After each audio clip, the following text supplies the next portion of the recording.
Plant Visakhapatnam में है और वो मतलब ये स्टील प्लांट है और ये इस मतलब एक हिंदुस्तान का एक गौरव है। एक जो वाइजैक स्टील प्लांट है उसका नाम से ही एक गौरव है, हमारे देश के लिए भी गौरव है और स्टेट के लिए भी गौरव है।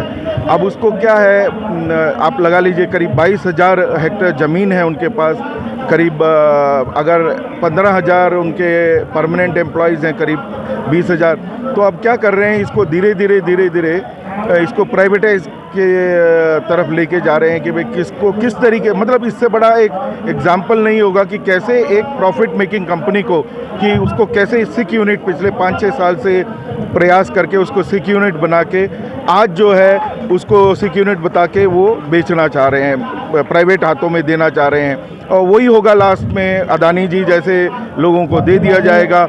और हम ये कहते हैं कि जो वाइजैक स्टील प्लांट जो लाखों लोग वहाँ इन्वॉल्व हैं, लाखों लोग जो इन्वॉल्व हैं और जो वहाँ पे कार्य कर रहे हैं, उनके परिवारों का क्या, उनकी जो रोज़मर्रा की ज़िंदगी उसका क्या, तो ये अन्याय है। देखा जाए तो ये एक अन्याय है, सरकार की तरफ से कोई मुहिम नहीं है। इसी को चलते आप कभी अगर वाइजैक जाएं, आप लोग जाएं तो विशाखापट्टनम में करीब आज पूरे 900 दिन से है। मेरे को लगता है कि हिंदुस्तान का सबसे बड़ा हंगर स्ट्राइक अगर कहीं हुआ है तो ये वाइजैक स्टील का ही हुआ है। 900 दिन से जो है जो वहाँ के कार्य कर रहे हैं, जो वहाँ पे जो एम्प्लॉयज़ हैं वो परेशान हैं, गुहार लगा रहे हैं, बट सेंट्रल गवर्नमेंट में ना स्टेट गवर्नमेंट में, दोनों ही तरफ किसी के कान में जूं तक नहीं रेंग रही है, कोई उसकी कोई देखभाल करने के लिए ना अभी तक कोई आश्वासन भी नहीं है। तो हम ये चाहते हैं कि ऐसे जगह पे जहाँ पे जीविकाएं जुड़ी हुई हैं, हजारों लोग जो काम कर रहे हैं, उनके परिवार को लगाए हैं तो लाखों लोगों की, तो ये बहुत अन्याय हो रहा है वाइजैक स्टील के साथ। हम चाहते हैं कि भाई वाइजैक स्टील को प्राइवेटाइज ना किया जाए, उसी को थोड़ा सा सपोर्ट करके उसको किसी भी तरीके से फिर से प्रॉफिट मेकिंग, अगर पहले प्रॉफिट मेकिंग में था तो आज अगर केंद्र अगर समर्थन करती है तो आज भी मैं आपको विश्वास दिलाता हूं कि देश के सबसे बेहतरीन स्टील प्लांट में से एक होगा।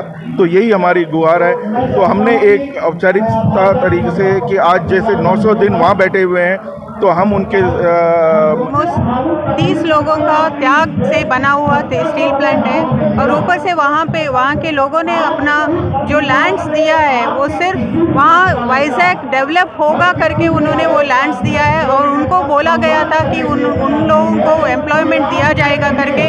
अभी तक 8,000 लोगों को अभी तक ये दिया नहीं है, एम्प्लॉयमेंट भी दिया हुआ नहीं है और इसको प्राइवेटाइज करने जा रहे हैं। ये सिर्फ प्राइवेटाइज करने जा रहे हैं तो वो सिर्फ वो लैंड्स के ऊपर उनका नज़र है पर डेवलपमेंट के हिसाब से नहीं है। ये प्लांट सिक प्लांट नहीं है और प्रॉफिट मेकिंग है। कोविड के टाइम में भी ये प्रॉफिट मेकिंग था और ऊपर से सरदार पटेल का जो स्टैचू बना वहाँ से स्टील आया हुआ है।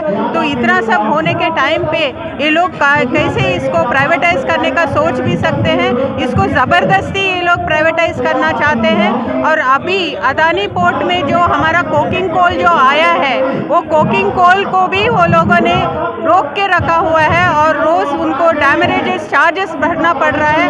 ये बहुत ही अन्याय है और हम लोग आम आदमी पार्टी से हम ये आश्वासन देना चाहते हैं कि स्टील प्लांट एम्प्लॉयज़ को हम लड़ेंगे, आखिरी तक लड़ेंगे और सेंट्रल गवर्नमेंट को इसको वापस लेना ही पड़ेगा। Thank you.